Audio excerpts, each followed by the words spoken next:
Usually we associate the name of St Basil the Great with a very important aspect of the ecclesial life, namely the liturgical life. And in the Orthodox tradition, St Basil the Great is considered, and for good reason, a reformer of the liturgy. We know we all inherit from him at least part of a liturgy which is attributed to him and which is usually celebrated during the Great Lent. But in reality, St. Basil's liturgical mindset and liturgical contribution goes beyond that. For instance, in the famous treatise on the Holy Spirit, the pretext or the starting point of the entire discussion is the fact that he was bold enough, daring enough to revolutionize, to change some essential aspects of worship in his diocese in Caesarea of Cappadocia.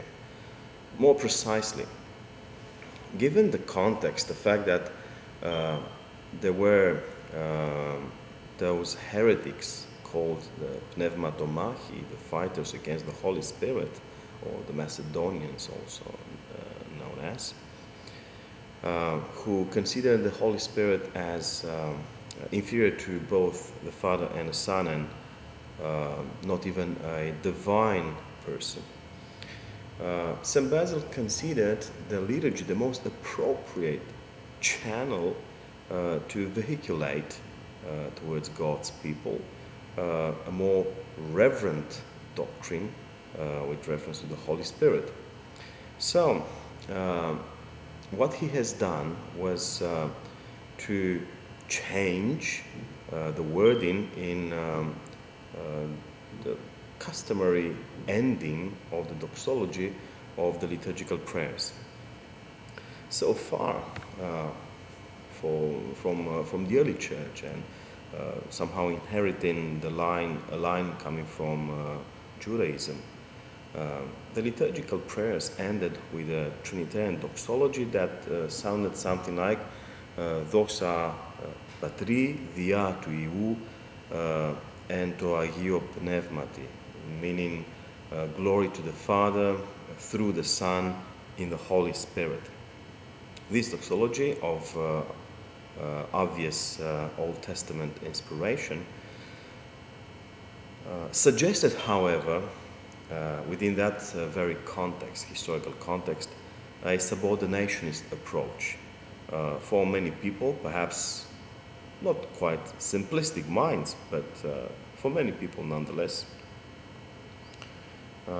this doxology would have illustrated a hierarchy in God. In other words, or more precisely, according to this doxology, only the Father is true God, or the supreme deity, if you want, echoing the old polytheism. Then immediately after the Father, inferior to the Father, would have been the Son, suggested by this doxology as an instrument, via tu iou, by the means of the Son, and eventually the Holy Spirit, inferior to both the Father and the Son. Well, St. Basil, knowing how the Macedonians speculated this traditional doxology of the Church, he decided to change the doxology, and he introduced a different formula using actually different prepositions. So,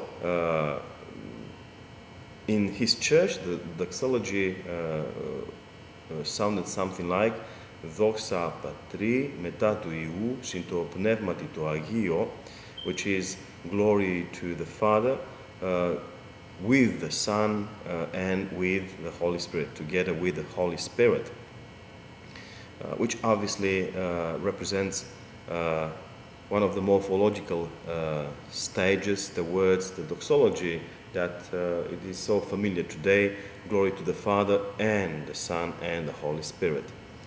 the idea remains basically the same, actually.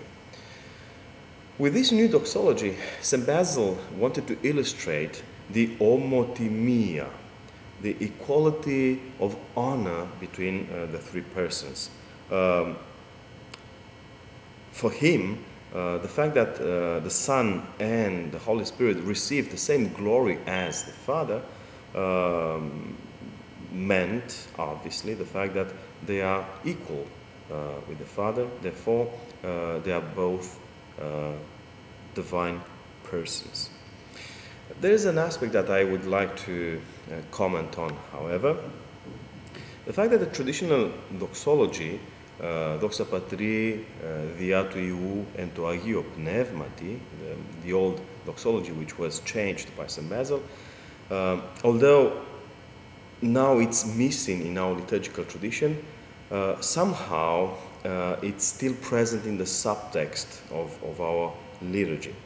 It is quite obvious the fact that the great prayer of the Anaphora, both in the liturgy attributed to St Basil and that attributed to St John Chrysostom, represents the same, let's say, hierarchical vision of the Trinity. Practically, the Anaphora is always addressed to the Father. And the mediator or the channel of this prayer is the Son, and obviously within the Holy Spirit, or inspired and assisted and supported by the Holy Spirit. So the entire liturgical gathering within the Spirit and through the Son glorifies the Father. However, this hierarchical structure has nothing of dangerous about it. It's just an illustration of the fact that for the Church there's always this idea of traveling upwards, and the fact that the most familiar divine person to us, the more intimate divine person for us is that of the Holy Spirit, is not necessarily or by no means a sign of inferiority.